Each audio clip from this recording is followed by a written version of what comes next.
Malaysia is cracking down on harmful online content by requiring social media and messaging platforms with at least 8 million users to get a license.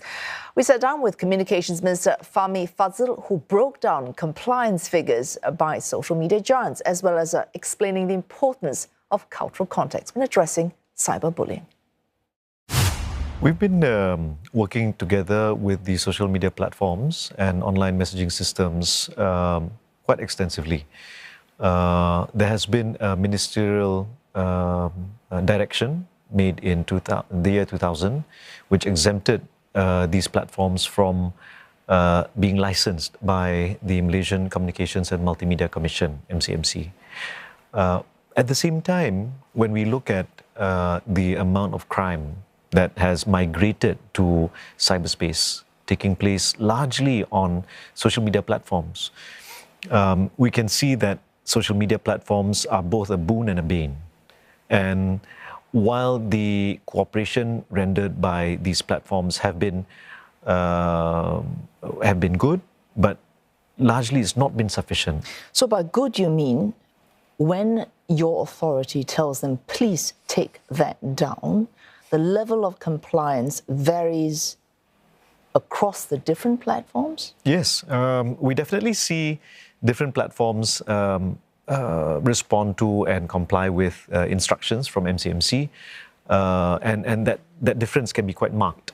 So, for example, you can see that when it comes to Facebook, Instagram and WhatsApp, these platforms run by Meta, the compliance rates ranges from about 79 to 88%, which is very admirable. But for TikTok, we see that it drops to 76%, with Telegram 65%, and the worst in class is X, formerly Twitter, which is at 25%. Having said that, we've discovered that most of the takedown requests have been largely due to scams and online gambling. Online gambling is illegal in Malaysia, and that takes up maybe about easily 76-77% of all takedown requests, and the bulk of which, 87% of all takedown requests in Malaysia, has something to do with Facebook, unfortunately. All right, you can correct me if I'm wrong here, because you will know better than I do.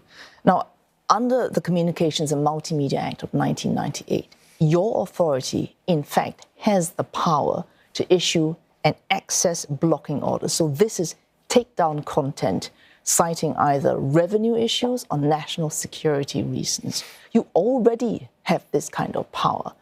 This licensing thing, which withholds a license if a social media company does not comply, how does this add to this firepower? Does this complement it? Is this in excess? Is this necessary?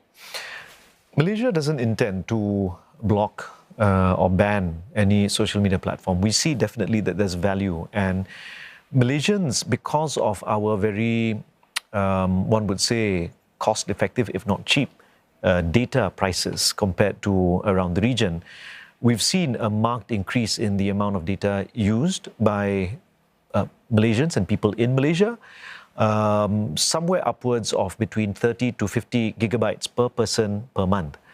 And as a result, you see that Malaysia is increasingly an important market for many social media platforms.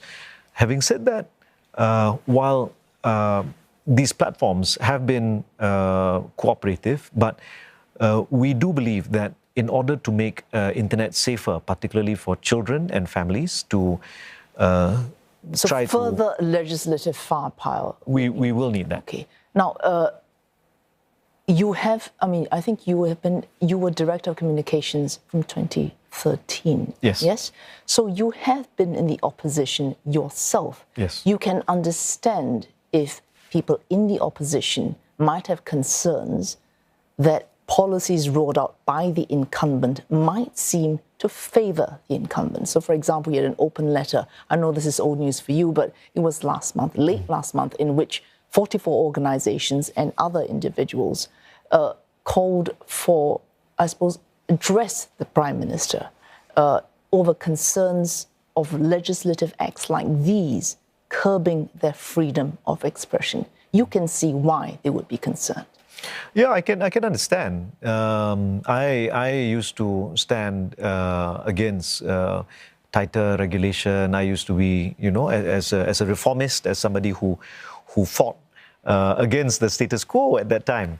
I also am very mindful of the things that we do today. How will it impact freedom of speech tomorrow and beyond? At the same time, what really triggered this slew of rethinking about how social media platforms and online messaging systems, that relationship between them and the government and the people, was really this really horrid case of cyberbullying that led to a suicide in Malaysia. That was the proverbial straw that broke the camel's back. I think this was early this month, it was reported. That's right. And I think what caused the backlash was the fine that was issued following the death of this 100 ringgit. So that adds up to about $22 for a single death. That's risible. But, leaving aside the amount, 22,000, 22 million, it's still a human life. If you want to manage this, legislate against this, can you even define what cyberbullying is? And therefore, if you cannot circumscribe the problem, how can you solve it? We've looked at how different jurisdictions address, most countries face relatively similar problems, whether it's about scams, whether it's about sex trafficking networks or child sexual abuse material, even cyberbullying. And we can make some certain comparisons, but also look at how the Malaysian context might be different. Certain words, for example, may not be understood as bullying in certain societal or cultural contexts. And Malaysia being a multicultural, multi-ethnic, multi-religious society, just like Singapore, what I found actually absolutely troubling was the kind of bullying that was happening, particularly among Tamil-speaking TikTok users. So that's where we discovered that an organization like TikTok was not well placed to moderate, particularly live sessions of TikTok. So each of these platforms have different challenges. For Facebook, we found out that a lot of it is scam. For TikTok, it's the live cyberbullying element, and so on.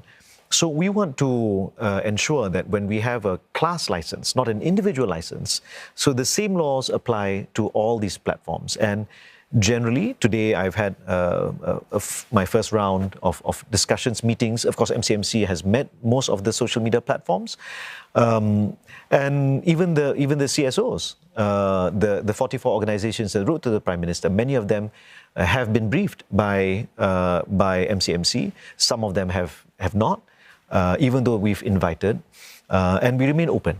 We want to make sure that these social media organizations, they make a handsome profit, and we want to make sure that it doesn't violate any of our laws, and we want to make sure the internet is safer for children and families.